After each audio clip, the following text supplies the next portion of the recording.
दो बूढ़े आदमियों के मन में ये बात आई कि वे पुराने यरूशलेम जाकर भगवान से प्रार्थना करें। उनमें से एक अमीर किसान था।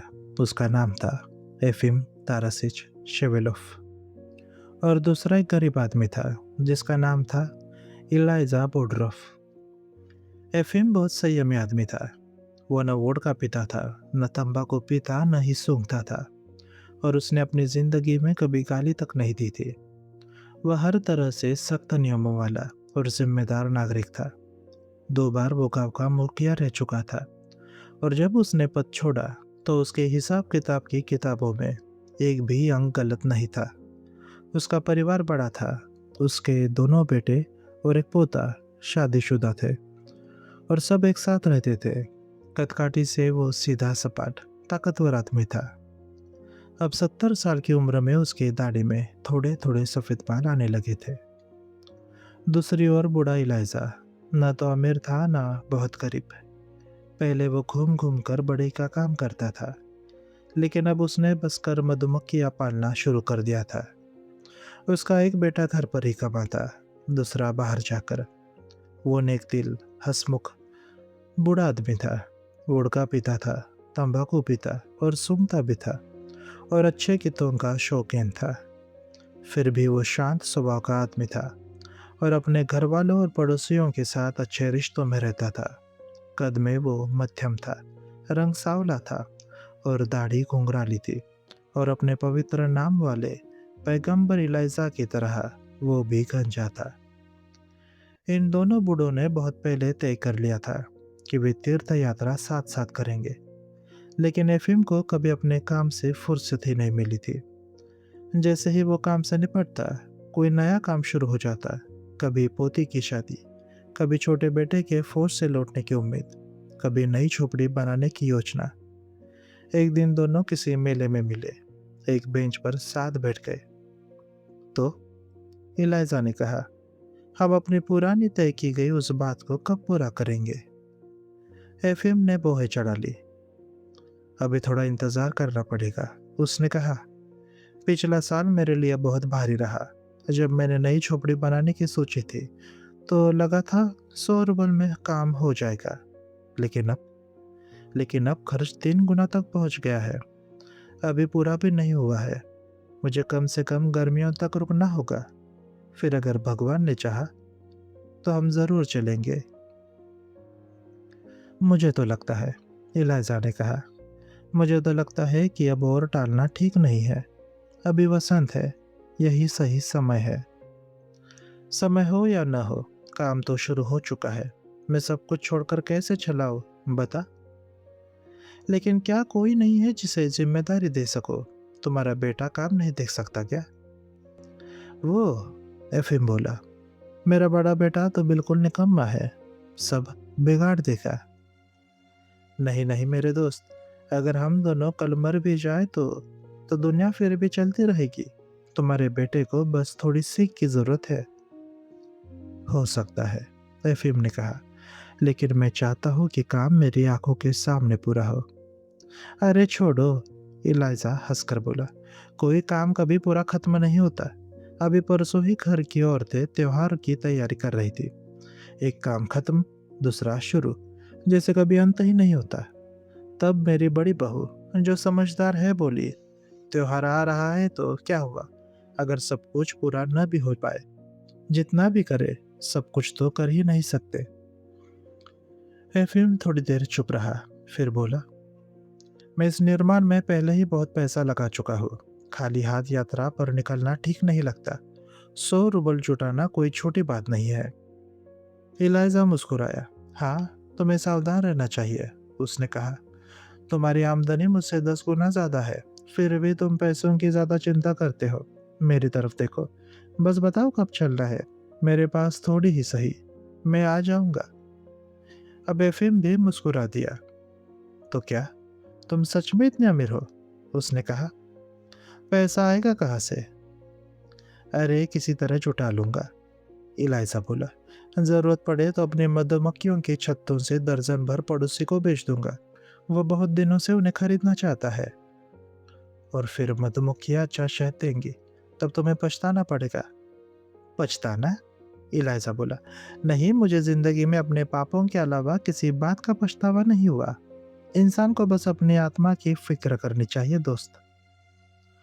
हो सकता है, एफिम ने कहा, लेकिन घर के काम बिगड़ जाए तो दिक्कत होती है, और आत्मा बिगड़ जाए तो उससे भी बड़ी दिक्कत होती है।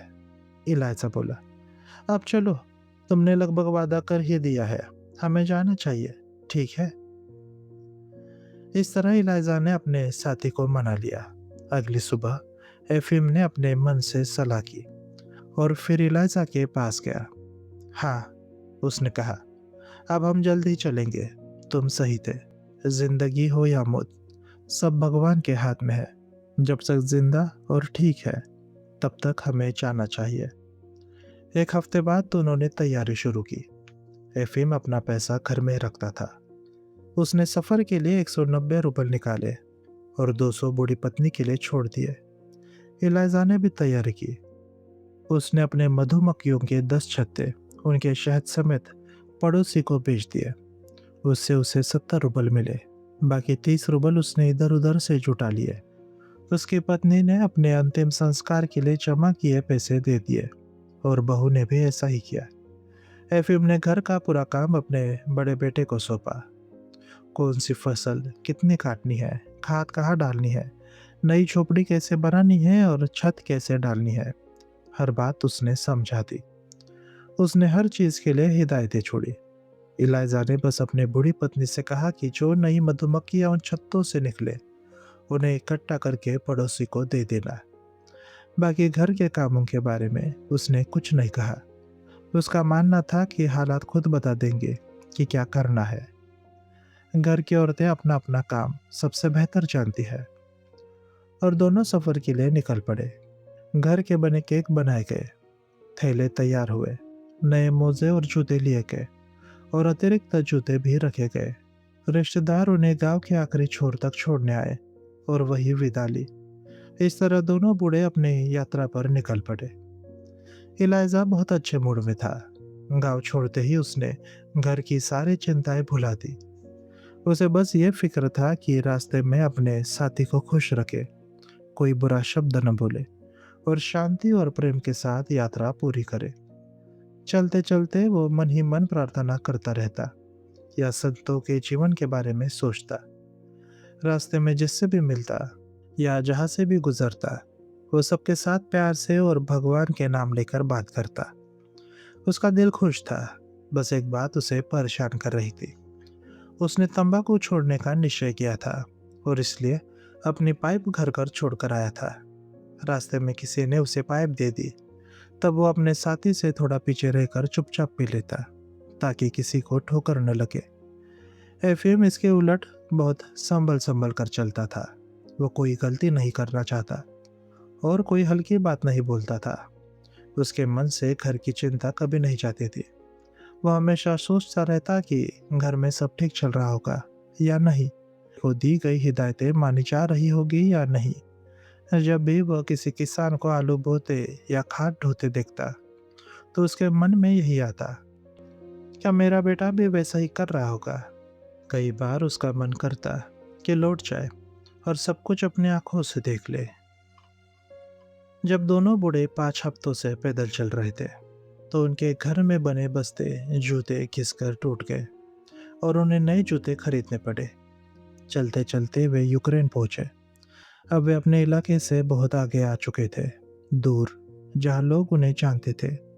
और काफी समय से वे हर रात खाने और रहने का पैसा देते आ रहे थे, लेकिन यहाँ के लोग उनसे होड़ लगाकर मेहमान नवाजी करते थे।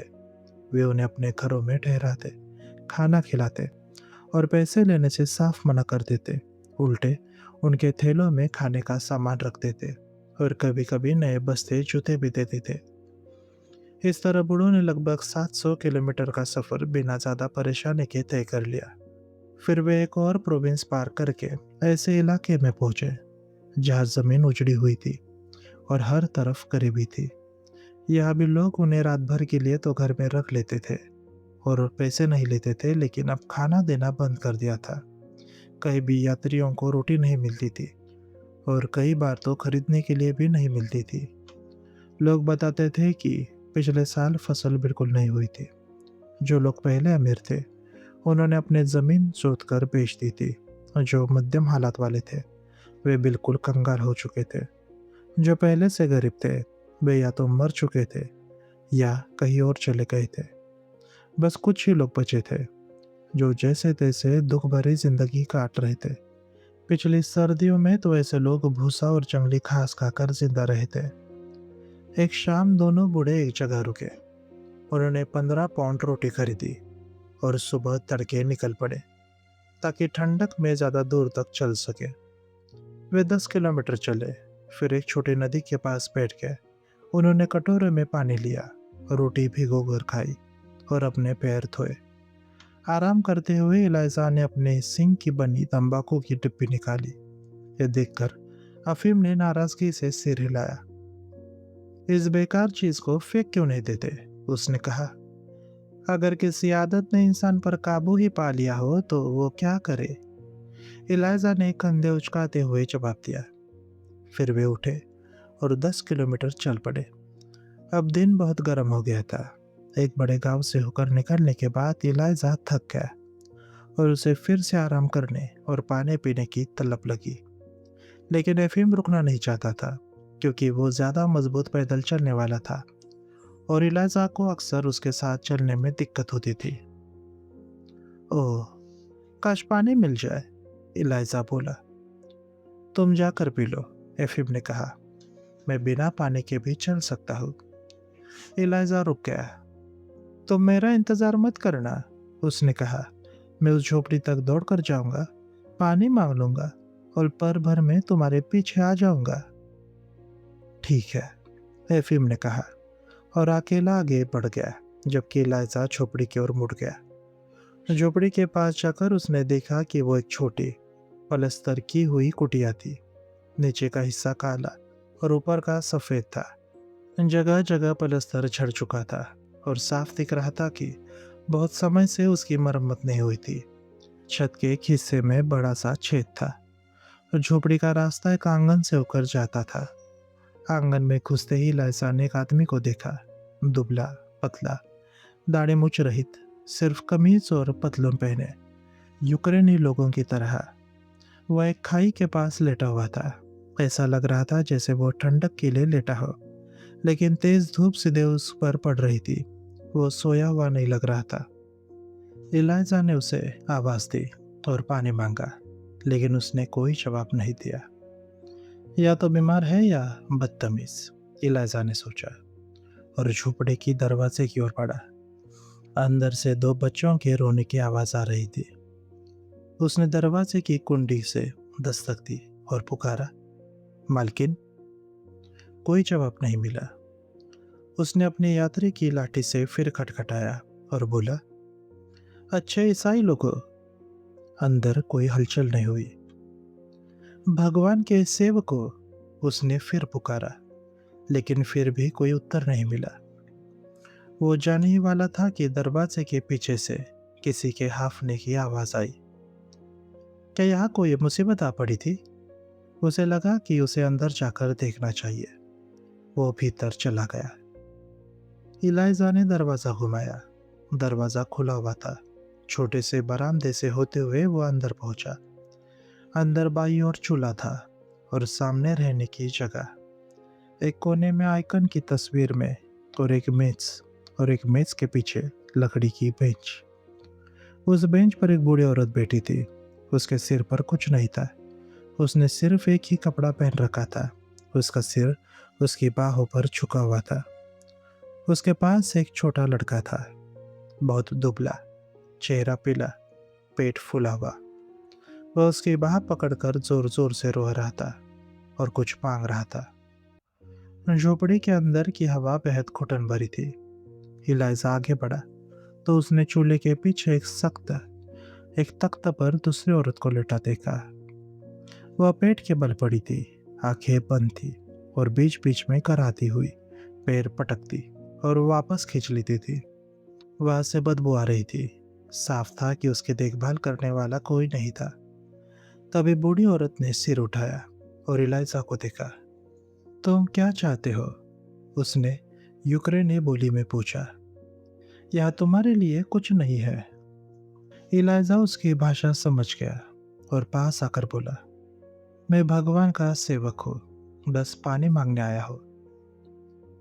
यह कोई नहीं है जो तुम्हें पानी ला सके, उसने कहा। जो चाहिए खुद ले लो और यहाँ से चले जाओ। और क्या इस बीमार औरत की देखभाल करने वाला यहाँ कोई नहीं है? इलाइजा ने पूछा। नहीं, उसने कहा। उसका आदमी बाहर आंगन में मर रहा है। हम बस यही है। इतना सुनते ही लड़का फिर उसकी बाह पकड़कर रो पड़ा। रोटी दो दीदी, रोटी दो। वो रोने लगा। इलाइजा कुछ और पूछने ही वाला था कि एक किसान लड़खड़ाता हुआ अंदर आया। वह दीवार का सहारा लेकर बेंच पर बैठने की कोशिश कर रहा था, लेकिन फिसल कर जमीन पर गिर पड़ा। वो उठ नहीं सका। टूटी टूटी आवाज में एक एक शब्द बोलते हुए उसने कहा, यह बीमारी है और अकाल भी। यह बच्चा यह बच्चा भूख से मर रहा है। और वो रोने लगा। इलाइजा ने अपने कंधे से थैला उतारा, जमीन पर रखा, फिर बेंच पर रखा, खोला और रोटी व चाकू निकालकर एक बड़ा टुकड़ा काटा। उसने वो किसान की ओर बढ़ाया, लेकिन किसान ने सिर से इशारा करके बच्चों की ओर बताया, जैसे कहना चाहता हो, इन्हें दो। इलाइजा ने वो टुकड़ा लड़के को दे दिया। लड़के ने रोटी देखते ही उसे दोनों हाथों से पकड़ लिया और भाग गया, मुंह पूरी तरह रोटी में दबाते हुए। उसी समय चूल्हे के पीछे से एक छोटी लड़की भी निकली और बस रोटी को घूरती रह गई। उसे भी इलाइजा ने एक टुकड़ा दिया। फिर उसने बूढ़ी औरत के लिए भी एक टुकड़ा काटा। उसने तुरंत खाना शुरू कर दिया। हमारे लिए थोड़ा पानी ले आओ, उसने कहा। हमारे मुंह सूख रहे हैं। मैं आज पानी भरने गई थी, लेकिन बाल्टी का वजन सह नहीं पाई और गिर पड़ी। बाल्टी कुएं के पास ही होगी। इलाइजा ने कुएं का रास्ता पूछा, पानी लाया और सबको पिलाया। पानी पीने के बाद बच्चों ने एक एक और टुकड़ा खा लिया। बूढ़ी औरत ने भी, लेकिन किसान ने कुछ नहीं खाया। मन नहीं करता, उसने कहा। उसकी पत्नी तख्त पर तड़पती रही। उसे पता नहीं था कि आसपास क्या हो रहा है। इलाइजा गांव की दुकान गया, ज्वार, नमक, आटा और मक्खन खरीदा और एक कुल्हाड़ी ढूंढी। फिर लकड़ी काटी, छोटी लड़की की मदद से चूल्हा जलाया, सूप और दलिया बनाया और उन बेचारों को खाना खिलाया। किसान ने बहुत थोड़ा खाया, लेकिन बूढ़ी औरत ने ठीक से खाया। दोनों बच्चों ने तो एक एक पूरा कटोरा साफ कर दिया और फिर एक दूसरे की बाहों में सो गए। थोड़ी देर बाद किसान और बूढ़ी औरत इलाइजा को बताने लगे कि उन पर यह सब कैसे बीती। हम पहले जैसे तैसे गुजारा कर लेते थे, वे बोले। गरीब थे पर जिंदा थे। लेकिन पिछले साल फसल पूरी तरह नष्ट हो गई। पतझड़ तक जो थोड़ा बहुत जमा था सब खत्म हो गया। फिर हमें जो मिला वही खाने लगे। इसके बाद हमने पड़ोसियों और दयालु लोगों से मांगना शुरू किया। शुरू में उन्होंने दिया, लेकिन बाद में मना करने लगे। कई लोग देना चाहते थे, लेकिन उनके पास खुद कुछ नहीं था। धीरे धीरे मांगना हमें खुद को भी चूमने लगा, क्योंकि हम हर किसी के कर्जदार हो गए, पैसे के, आटे के, रोटी के। किसान आगे बोला, मैंने काम ढूंढने की कोशिश की, लेकिन काम था ही नहीं। हर जगह भूखे लोग काम के लिए लड़ रहे थे। किसी दिन थोड़ा काम मिल जाता, फिर 2 दिन और काम ढूंढते निकलते। बूढ़ी औरत बोली, मैं और छोटी लड़की बहुत दूर तक भीख मांगने जाते थे, लेकिन हमें भी बहुत कम मिलता था, क्योंकि बहुत से लोग हमारी तरह भूखे थे। फिर भी जैसे तैसे हम जिंदा रहे और उम्मीद करते रहे कि अगला मौसम आ जाएगा, लेकिन वसंत आते आते लोगों ने देना बंद ही कर दिया। फिर बीमारी आ गई और हालत बहुत बिगड़ गई। कभी एक दिन कुछ थोड़ा खा लेते, फिर 2-3 दिन कुछ भी नहीं। आखिर में हम घास खाने लगे। उसी से या किसी और वजह से मेरी बहू बीमार पड़ गई, जिसे जैसे तुमने देखी। वह बिस्तर पर पड़ी रही और खुद भी बिल्कुल टूट चुकी थी। हाँ, बूढ़ी औरत ने कहा। मैं ही कुछ समय तक टिकी रही, लेकिन भूख मुझे भी तोड़ रही थी। छोटी लड़की भी मेरी जैसी हालत में थी। उसे झटके पड़ने लगे थे। एक दिन मैं उसे पड़ोसी के यहाँ भेजना चाहती थी, लेकिन वो नहीं गई। वो चूल्हे के पीछे छिप गई। परसों एक पड़ोसन देखने आई थी, लेकिन जैसे ही उसने हमारी हालत देखी, वो लौट गई। उसका अपना आदमी भी मरा था, और उसके बच्चों के पास खाने को कुछ नहीं था। जब तुम आए, तब हम बस यही पड़े थे, मौत का इंतजार करते हुए। इलाजा ने सब सुना और सोचा कि अब शायद वह उस दिन एफीमे को पकड़ नहीं पाएगा, इसलिए उसे यही रात बितानी चाहिए। अगली सुबह वो उठा और घर का काम ऐसे करने लगा जैसे वही घर का मालिक हो। उसने बूढ़ी औरत के साथ आटा गूंदा, चूल्हा चलाया, फिर छोटी लड़की को साथ लेकर पड़ोसियों की झोपड़ी में गया कि कुछ उधार मिल जाए, लेकिन कहीं कुछ नहीं मिला। किसी के पास कुछ भी नहीं था। सब कुछ खाने के बदले बेच दिया गया था, और यहाँ तक कि कपड़े और घर का सामान भी। इसलिए इलाइजा को जो चाहिए था वो खुद खरीदना पड़ा। कुछ चीज़ें खुद बनानी पड़ी। एक दिन, फिर दूसरा, फिर तीसरा दिन इसी में निकल गया। इस दौरान छोटा लड़का संभलने लगा, बेंच पर चलने लगा और इलाइजा के इर्द गिर्द उछलने कूदने लगा। छोटी लड़की भी हंसमुख हो गई और हर काम में हाथ बटाने लगी। वो हर समय इलाइजा के पीछे दौड़ती रही। दादाजी, दादाजी कहती रही। बूढ़ी औरत भी कुछ ठीक हो गई और पड़ोसियों के यहाँ जाने लगी। आदमी दीवार का सहारा लेकर थोड़ा चलने लगा। बस उसकी पत्नी ही अभी बिस्तर पर पड़ी थी, लेकिन तीसरे दिन उसने भी आंखें खोली और खाने को मांगा। अब मुझे जाना चाहिए, इलाजा ने मन में सोचा। मैंने इतना रुकने का सोचा नहीं था। लेकिन ऐसा हुआ कि चौथा दिन उपवास टूटने का दिन था। इलाजा ने सोचा, क्यों ना मैं इनके साथ ही उपवास तोड़ूं। इनके लिए त्योहार का कुछ सामान ले आओ और फिर शाम को निकल जाओ। और वो गाँव गया और दूध, सफ़ेद आटा और चर्बी खरीद लाया। उस दिन सबने मिलकर पकाया और सेका, और अगली सुबह इलाइजा गिरजाघर गया, फिर झोपड़ी में लौटकर अपने नए दोस्तों के साथ उपवास तोड़ा। उसी दिन बीमार औरत भी बिस्तर से उठकर थोड़ी चलने लगी। आदमी ने दाढ़ी बनाई, साफ कमीज पहनी, जो बूढ़ी औरत ने जल्दी जल्दी धोती थी, क्योंकि वही उसकी इकलौती कमीज थी, और गाँव गया। वहाँ वो एक अमीर किसान से मिलने गया, जिसके पास उनकी फसल और चारागाह गिरवी रखी हुई थी। उसने उनसे विनती की कि कटाई से पहले जमीन छोड़ दे। शाम को वो आदमी रोता हुआ लौटा। अमीर किसान ने साफ मना कर दिया था। उसने कहा था, पैसे पहले लाओ। इलाइजा फिर सोच में पड़ गया। ये लोग जमीन के बिना कैसे जिएंगे, उसने सोचा। दूसरे लोग आएंगे, फसल काट ले जाएंगे और इन्हें कुछ नहीं मिलेगा। चाहे इस बार राई कितनी अच्छी क्यों ना हो, सब कुछ दूसरों के हाथ चला जाएगा। अगर अगर मैं अभी चला गया तो ये फिर तबाह हो जाएंगे। इन ख्यालों से वो इतना परेशान हुआ कि वो शाम भी नहीं गया। उसने सोचा कि सुबह चला जाएगा। वो रोज की तरह आंगन में सोया, प्रार्थना करके लेटा, लेकिन नींद नहीं आई। मुझे जाना चाहिए, वो सोचता रहा। मैं यहाँ बहुत समय और पैसा लगा चुका हूँ। सबकी मदद नहीं की जा सकती। मैं तो बस पानी और रोटी देने आया था, लेकिन उस रोटी ने मुझे कहाँ ला खड़ा किया। फिर भी क्यों न मैं इनकी जमीन ही छुड़ा दूँ, बच्चों के लिए गाय और आदमी के लिए घोड़ा भी दिला दूँ।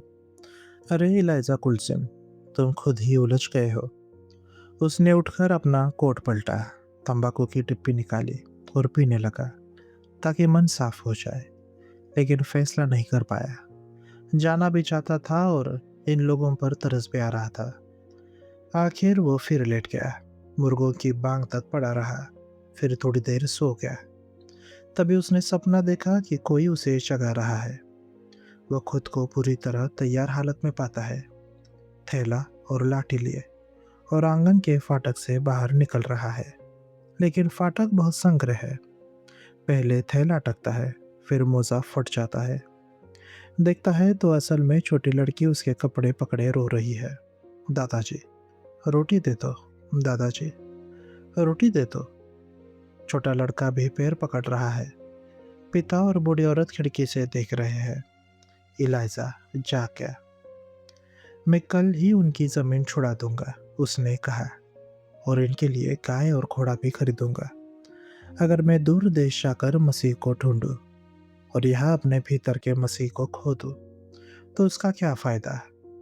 सुबह होते ही वह अमीर किसान के पास गया और राई और घास की जमीन छुड़ा ली। फिर उसने एक दरांती खरीदी, क्योंकि इनकी अपनी दरांती बिक चुकी थी। उसने घास काटने के लिए एक आदमी लगाया। फिर वो एक सराय में घोड़ा और गाड़ी खरीद लाया। गाइड ढूंढते हुए उसने रास्ते में दो यूक्रेनी औरतों को बातें करते सुना। वे उसी के बारे में कह रही थी कि वो कैसा अनोखा आदमी है जो पानी मांगने आया था और सब कुछ खरीदता चला जा रहा है। ये सुनकर इलाइजा ने गाय नहीं खरीदी। वो वापस लौटा, घोड़े की कीमत चुका दी, घोड़ा चोता और झोपड़ी की ओर चला। घर वाले हैरान हुए। आदमी बोला, तो आपने नया घोड़ा ले लिया दादाजी? इलाइजा बोला, हाँ, सस्ता मिल गया था। आज रात के लिए चारा काट दो। सब सो गए, लेकिन इलाइजा चुपचाप उठा, थैला कंधे पर डाला, जूते पहने और एफिम को पकड़ने के लिए रास्ते पर निकल पड़ा। जब इलाइजा लगभग 5 किलोमीटर चल चुका था तो दिन निकलने लगा। वह एक पेड़ के नीचे बैठ गया, अपना थैला खोला और हिसाब लगाने लगा। उसके हिसाब से उसके पास अब 17 रूबल और 20 कोपेक बचे थे। उसने मन ही मन सोचा, इतने पैसों में तो समुंदर पार नहीं किया जा सकता, और मसीह के नाम पर बाकी पैसे जुटाना तो पाप होगा। अब दोस्त एफिम को ही अकेली यात्रा पूरी करनी पड़ेगी और मेरी तरफ से भी मोमबत्ती चढ़ा देनी होगी। हाँ, मेरी मन्नत अब पूरी नहीं होगी, शायद मौत तक, लेकिन भगवान का धन्यवाद है। मालिक दयालु है और धैर्य रखने वाला है। ये सोचकर वो उठा, थैला कंधे पर डाला और वापस चल पड़ा। लेकिन उसने उस गांव का चक्कर काटकर रास्ता लिया ताकि लोग उसे देख न ले। थोड़ी ही देर में वह अपने घर के पास पहुंच गया। जब वो घर से दूर जा रहा था तब चलना उसके लिए भारी लगता था और वो मुश्किल से एफिम के साथ कदम मिला पाता था। लेकिन अब जब वो घर की ओर लौट रहा था तो उसे ऐसा लग रहा था जैसे भगवान खुद उसके कदमों को सहारा दे रहे हो। उसे थकान का जरा भी एहसास नहीं हुआ। रास्ते में वो हंसता खेलता चला, लाठी घुमाता रहा और एक दिन में 70 किलोमीटर तक चल गया। आखिरकार वो घर पहुंच गया। खेतों से दूर दूर से लोग इकट्ठा हो गए। उसका पूरा परिवार अपने बूढ़े मुखिया को देखने दौड़ पड़ा। सब लोग उससे सवाल करने लगे, कहाँ गया था, क्या हुआ, एफएम को पीछे क्यों छोड़ दिया, बिना यात्रा पूरे किए लौट क्यों आया, और न जाने क्या क्या। इलाइजा ने कोई लंबी कहानी नहीं सुनाई। भगवान ने मुझे मंजिल तक पहुंचाना ठीक नहीं समझा, उसने कहा। रास्ते में कुछ पैसे गुम हो गए और मैं अपने साथी से बिछड़ गया, इसलिए आगे नहीं गया। मसीह के नाम पर मुझे माफ करना। इतना कहकर उसने बचे हुए पैसे अपने बूढ़ी पत्नी को दे दिए। फिर उसने घर के हालात पूछे। सब कुछ ठीक था, घर का काम सही तरह से चला था, कोई लापरवाही नहीं हुई थी और परिवार शांति से रहा था। उसी दिन एफिम के घर वालों को भी पता चला कि इलाइजा लौट आया है। वे उसके पास आए और अपने बूढ़े के बारे में पूछा। इलाइजा ने उन्हें भी वही कहानी सुनाई। तुम्हारे बूढ़े तब बिल्कुल ठीक थे, उसने कहा। हम 3 दिन पहले अलग हुए थे, संत पीटर को त्योहार से पहले। मैं बाद में उनसे मिलने वाला था, लेकिन मेरे यहाँ कुछ काम आ गया। मेरे पैसे भी गुम हो गए और आगे जाने लायक कुछ बचा नहीं, इसलिए मैं लौट आया। सबको हैरानी हुई कि इतना समझदार आदमी सफर पर निकला और मंजिल तक पहुंचे बिना ही पैसा बर्बाद करके लौटा। पहले सबको अजीब लगा, फिर सब भूल गए। इलाइजा ने भी यही किया। वो फिर अपने रोजमर्रा के काम में लग गया। उसने बेटे के साथ सर्दियों के लिए लकड़ी जमा की, औरतों की अनाज पीसने में मदद की, तबेले की छत ठीक की और अपनी मधुमक्खियों का ध्यान रखा। उसने फिर से पड़ोसी को 10 छत्ते शहद समेत बेच दिए। उसकी बूढ़ी पत्नी छिपाना चाहती थी कि किन छत्तों से मधुमक्खियां निकली थी और कौन से खाली रह गए, लेकिन इलाइजा बिना बताए ही जान गया कि कौन से छत्ते भरे थे और कौन सा बेकार। उसने पड़ोसी को 10 की जगह 17 छत्ते दे दिए। फिर उसने सब कुछ ठीक किया, बेटे को खुद का काम ढूंढने भेजा और सर्दियों के लिए बैठ गया। बस्ते के जूते बुनने और लकड़ी के खड़ाऊ तराशने में लग गया। जिस दिन इलाइजा उस बीमार परिवार के पास रुका था, उसी दिन नेफिम अपने साथी का इंतजार करता रहा। पहले वो थोड़ा आगे गया और सड़क के किनारे बैठ गया। वहां वो इंतजार करता रहा।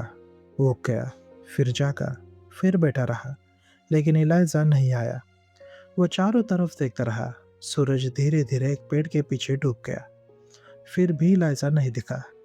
एफिम ने सोचा, कहीं ऐसा तो नहीं कि वो मुझे पार कर गया हो या किसी की गाड़ी में बैठकर आगे निकल गया हो और मुझे यहाँ सोता हुआ न देखा हो। लेकिन अगर ऐसा होता तो वो मुझे देखे बिना नहीं रह सकता था। इस खुले मैदान में दूर तक साफ दिखता है। अब अगर मैं वापस जाऊं और वो आगे निकल गया हो तो हम और भी ज्यादा बिछड़ जाएंगे। नहीं, बेहतर है मैं आगे बढ़ूं। शायद हम रात को रुकने वाली अगली जगह पर मिल जाए। कुछ देर बाद एफिम एक गांव पहुंचा। वह उसने पहरेदारों से कहा कि अगर ऐसा ऐसा एक बूढ़ा आदमी आए और उसने इलाइजा का हुलिया बताया तो उसे उसी झोपड़ी में भेज दिया जाए जहां वो खुद ठहरेगा। लेकिन उस रात इलाइजा नहीं आया। अगली सुबह एफिम फिर चल पड़ा। रास्ते में वह जिससे भी मिलता उससे पूछता कि आपने किसी गंजे बूढ़े आदमी को देखा है, लेकिन किसी ने नहीं देखा था। एफिम को हैरानी हुई। फिर भी वो अकेला ही आगे बढ़ता रहा। हम कहीं न कहीं मिल ही जाएंगे, उसने सोचा, या तो ओडेसा में या जहाज पर। और उसने इस बात को मन से निकाल दिया। रास्ते में उनकी मुलाकात एक तीर्थयात्री से हुई जिसने सिर पर टोपी और लंबा चोगा पहन रखा था। वह पहले तो सजा चुका था और अब दूसरी बार यरूशलेम जा रहा था। एक रात वे दोनों एक ही जगह रुके और तय किया कि आगे साथ चलेंगे। वे बिना किसी परेशानी के ओडेसा पहुंचे, लेकिन उन्हें लेकिन वहां उन्हें 3 जहाज का इंतजार करना पड़ा। रूस के अलग अलग हिस्सों से आए बहुत तीर्थयात्री वहां मौजूद थे। एफिम ने सबसे इलाइजा के बारे में पूछा, लेकिन किसी ने उसे नहीं देखा था। उस तीर्थयात्री ने एफिम को बताया कि अगर वो चाहे तो मुफ्त में यात्रा कर सकता है, लेकिन एफिम ने मना कर दिया। मैं पैसे देकर ही जाना चाहता हूँ, उसने कहा। मैंने इसके लिए तैयारी की है। उसने आने जाने का किराया 40 रूबल लिया और रास्ते के लिए रोटी और हेरिंग मछली भी खरीद ली। कुछ समय बाद कुछ समय बाद जहाज भर गया और तीर्थयात्रियों को चढ़ाया गया। एफिम और तीर्थयात्री साथ ही बैठे। लंगर उठाया गया, पाल खोले गए और जहाज समुद्र में उतर गया।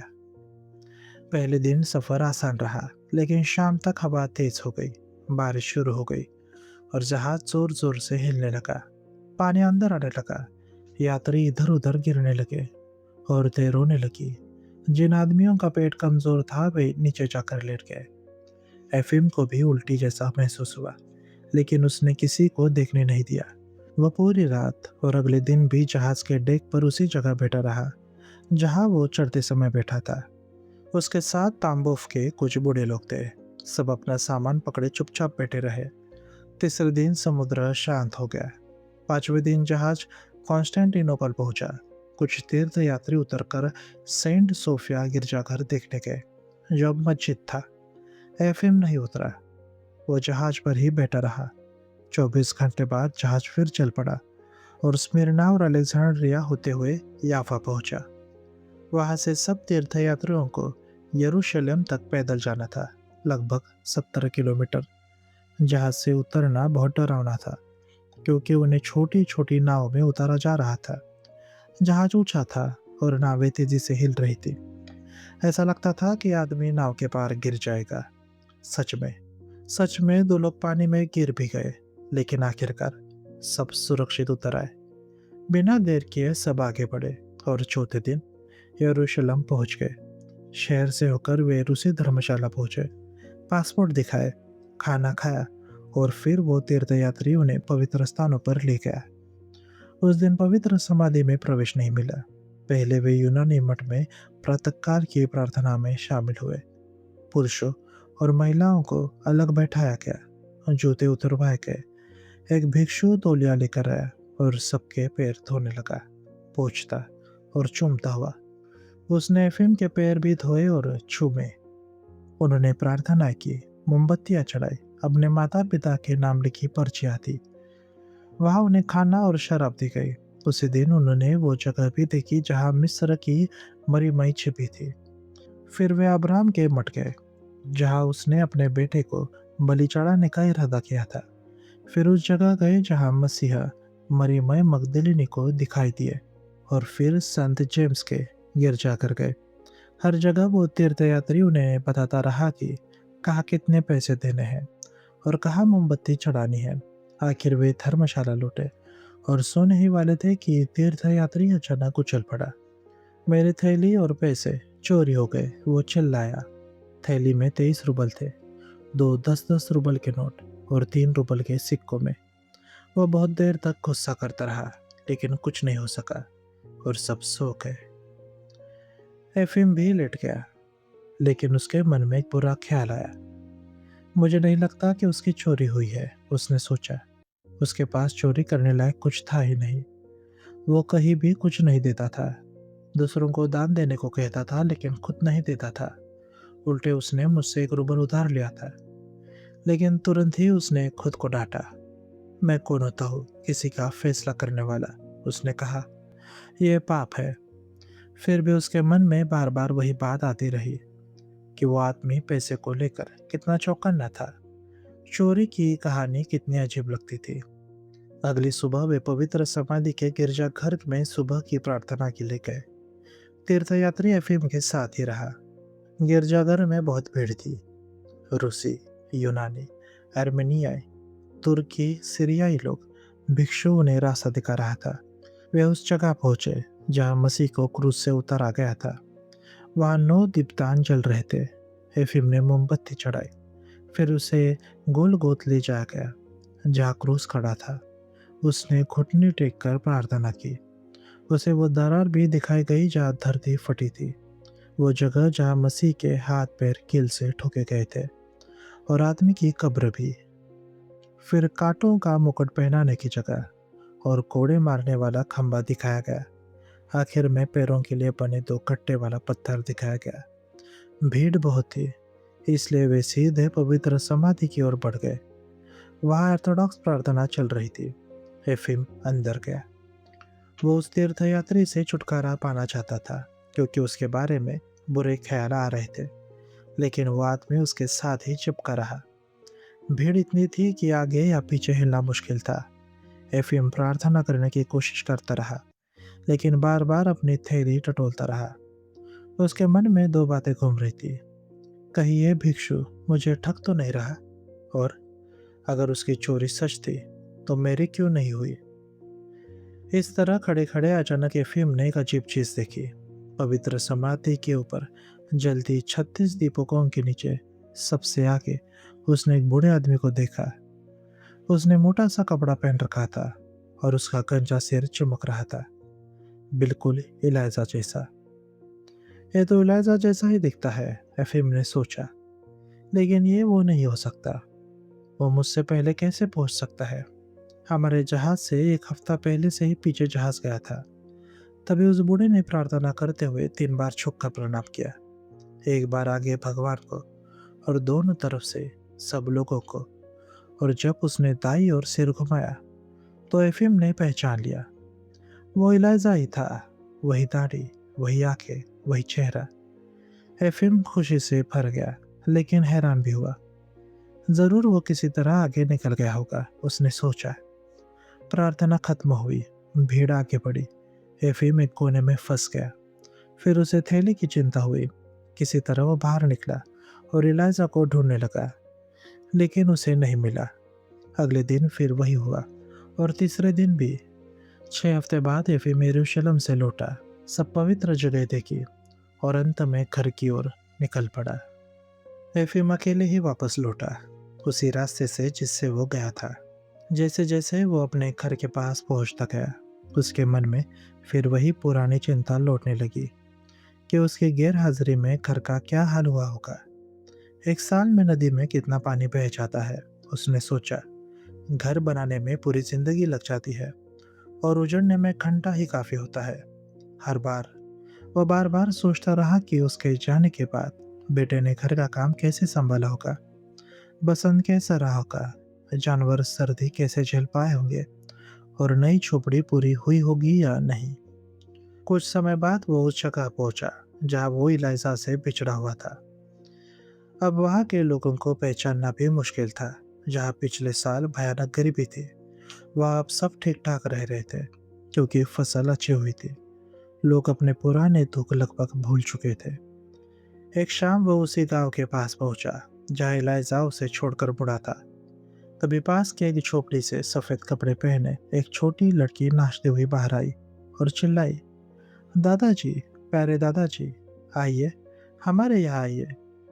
एफिम आगे जाना चाहता था, लेकिन लड़की ने उसका कोट पकड़ लिया और हंसते हुए उसे खींचकर झोपड़ी की ओर ले गई। तब एक औरत, एक छोटा लड़का बाहर आए। औरत ने हाथ से इशारा किया और बोली, हाँ दादाजी, अंदर आइए, हमारे साथ खाना खाइए और रात यही बिताइए। एफिम झोपड़ी की ओर बढ़ा। मन में सोचा, शायद यहाँ मुझे इलाइजा के बारे में कुछ पता चल जाए। यही तो वही झोपड़ी है जहाँ वो पानी मांगने आया था। अंदर जाकर औरत ने उसका थैला लिया, उसे हाथ मुंह धोने के लिए पानी दिया और मेज पर बैठाया। फिर वो दूध, पकौड़ी और दलिया ले आई और उसके सामने रख दिया।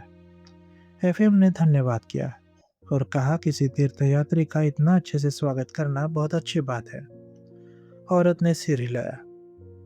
हम ऐसे किए बिना नहीं रह सकते, उसने कहा, क्योंकि हमें जिंदगी का रास्ता एक तीर्थ यात्रा नहीं दिया था। पहले हम भगवान को भूलकर जी रहे थे, तब भगवान ने हमें ऐसा दंड दिया कि हम मौत के बिल्कुल करीब पहुंच गए। यह पिछले साल की बात है, वो बोली। गर्मियों में हमारी हालत इतनी खराब हो गई थी कि हम सब बीमारी और भूखे पड़े थे। अगर भगवान ने ठीक आपके जैसे एक बूढ़े आदमी को हमारे पास न भेजा होता तो हम सब मर गए होते। वो दोपहर में पानी मांगने आया था। हमारी हालत देखकर उसे दया आ गई और वो यही रुक गया। उसने हमें खाना पीना दिया, हमें फिर से खड़ा किया, हमारी जमीन छुड़ाई, हमारे लिए घोड़ा और गाड़ी खरीदी और फिर चला गया। इतने में बूढ़ी औरत अंदर आ गई और छोटी औरत चुप हो गई। हाँ, बूढ़ी औरत बोली, आज तक हम नहीं जानते कि वो आदमी भगवान का दूत था या क्या। उसने हमसे प्यार किया, हम पर दया की, लेकिन यह बताए बिना चला गया कि वो कौन है, ताकि हम ये भी नहीं जाने कि किसके लिए प्रार्थना करें। आज भी वो सब मेरे आंखों के सामने है। उसने कहा, मैं यहाँ पड़ी मौत का इंतजार कर रही थी, तभी मैंने देखा कि एक बूढ़ा आदमी बस गंजा होने के अलावा बिल्कुल साधारण पानी मांगने अंदर आया। मैं, भगवान मुझे माफ करे, मैं मन ही मन बोली, ये कौन सा आवारा है। लेकिन उसने जो किया वो सुनो, बूढ़ी औरत बोली। जैसे ही उसने हमें देखा, उसने अपना थैला उतारा। यही, हाँ यही, इसी जगह रखा और खोला। नहीं नहीं दादी, छोटी लड़की बीच में कूद पड़ी। पहले उसने थैला झोपड़ी के बीच में रखा, फिर बेंच पर चढ़ाया और फिर वे दोनों इलाइजा की हर बात, हर हरकत याद करते हुए बहस करने लगी। वो कहाँ बैठा, कहाँ सोया, किससे क्या कहा। रात होते होते घर का मालिक घोड़े पर सवार होकर आया और उसने भी इलाइजा की बात शुरू कर दी। अगर वह उस समय हमारे पास ना आया होता, उसने कहा, तो हम सब पाप में ही मर जाते। हम भगवान और इंसानों दोनों से शिकायत कर रहे थे, लेकिन उस पवित्र तीर्थयात्री ने हमें फिर से इंसान बना दिया। हमें भगवान पर भरोसा करना सिखाया और लोगों की भलाई पर यकीन करना सिखाया। भगवान उसका भला करे। पहले हम जानवरों की तरह जी रहे थे, उसी ने हमें इंसान बनाया। इस तरह उन्होंने एफिम की मेहमान नवाजी की और उसे सुलाया। लेकिन एफिम सो नहीं पाया।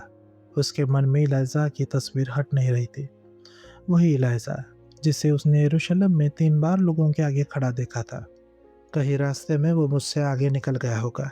उसने सोचा, जो भी हो, मेरी तीर्थ यात्रा स्वीकार हुई या नहीं, भगवान ने उसकी स्वीकार कर ली है। सुबह उसके मेजबान उसे विदा करने आए, रास्ते के लिए पकवान दिए और अपने काम पर चले गए। एफिम भी आगे बढ़ गया। ठीक 1 साल बाद एफिम घर पहुंचा। बसंत के मौसम में शाम का समय था। उसका बेटा घर पर नहीं था, बल्कि सराय में था। काफी देर बाद वो नशे में लौटा। एफिम ने उससे पूछताछ की। साफ पता चल गया कि बेटे ने उसकी गैरहाजिरी में बिगड़ी हुई जिंदगी जी थी। उसने सारा पैसा उड़ा दिया और किसी काम की परवाह नहीं की थी। एफिम ने उसे डांटा। बेटा बदतमीजी से बोला, आप मजे से घूमने चले गए और ज्यादातर पैसा साथ ले गए। अब मुझसे हिसाब मांगते हैं। बूढ़े से गुस्सा संभाला नहीं और उसने बेटे को मार दिया। अगली सुबह जब वो अथॉरिटी के पास पासपोर्ट जमा करने जा रहा था, तो इलाजा के घर के सामने से गुजरा। दरवाजे पर इलाजा की बूढ़ी पत्नी खड़ी थी। उसने एफिम का गर्मजोशी से स्वागत किया। कैसे हैं आप? उसने कहा। तो आप सही सलामत लौट आए? हाँ, एफिम बोला, भगवान की कृपा से लौट आया, लेकिन रास्ते में आपके पति से बिछड़ गया था। सुना है वो भी लौट आए हैं। बूढ़ी औरत बातूनी थी, तुरंत बोलने लगी। हाँ, वो लौट आए, उसने कहा, काफी पहले, धारणा पर्व के बाद ही। हमें बहुत खुशी हुई। उनके बिना घर सुना लग रहा था। अब ज्यादा काम नहीं कर पाते, लेकिन वो हमारे मुखिया है। हमारा बेटा तो बहुत खुश हुआ। वो कहता है, पापा के बिना जिंदगी अंधेरे जैसी है। तो क्या वो अभी भी घर पर है? हाँ, है, मधुमक्खियों के पास। कहते हैं इस साल झुंड बहुत अच्छे निकले हैं। भगवान ने मधुमक्खियों को ऐसी ताकत दी है जैसे उन्होंने कभी नहीं देखी। आइए अंदर, उन्हें आपको देखकर खुशी होगी। एफिम अंदर गया, आंगन पार किया और मधुमक्खियों के बगीचे में पहुंचा। वह उसने इलाइजा को देखा, बिना चाल बिना दस्ताने के, सिर्फ एक धूसर जैकेट पहने, एक जवान बर्च के पेड़ के नीचे खड़ा हुआ। उसकी बाहें फैली हुई थी, चेहरा ऊपर की ओर था और उसका गंजा सिर चमक रहा था, बिल्कुल वैसा ही जैसा यरूशलेम में पवित्र समाधि के पास था। ऊपर सूरज पत्तों के बीच से दीपक की तरह चमक रहा था और सुनहरी मधुमक्खियां उसके सिर के चारों ओर घूम रही थी, जैसे मुकुट बना रही हो। लेकिन उसे लेकिन उसे एक भी नहीं डंग मार रही थी। एफिम वही ठिठक गया। तभी इलाइजा की पत्नी बोली, देखो, तुम्हारा दोस्त मिलने आया है। इलाइजा ने पलट कर देखा, मुस्कुराया और कुछ मधुमक्खियां दाढ़ी से हटाते हुए आगे बढ़ा। नमस्ते मेरे प्यारे दोस्त, वो बोला। तो तुम सही सलामत वापस पहुंच गए? हाँ, एफिम बोला, मेरे पैर मुझे वहां तक ले गए। मैं तुम्हारे लिए यर्दन नदी का पानी भी लाया हूँ, कभी आकर ले जाना। लेकिन मुझे नहीं पता कि मेरी यात्रा भगवान को स्वीकार हुई या नहीं। जरूर हुई होगी, इलाइजा बोला। भगवान और हमारे प्रभु यीशु मसीह की महिमा हो। एफिम कुछ देर चुप रहा, फिर बोला, मेरे पैर तो वहां पहुंचे, लेकिन मेरी आत्मा पहुंची या नहीं, या शायद कोई और। नहीं नहीं, इलाइजा बोला, ये सब भगवान का काम है। वैसे, एफिम ने कहा, वैसे लौटते समय उस झोपड़ी में रुका था जहाँ तुम मुझसे अलग हुए थे। इलाइजा घबरा गया और जल्दी से बोला, वो भी भगवान का ही काम था दोस्त। चलो अंदर, मैं तुम्हें शहद देता हूँ। और उसने बात बदल दी। एफिम ने आ भरी। उसने न तो झोपड़ी की बात दोहराई और न ही यरूशलेम की इलाइजा को देखने की। और वो समझ गया, इस दुनिया में भगवान ने हर इंसान को अपना कर्ज, प्यार और अच्छे कर्मों से चुकाने के लिए भेजा है।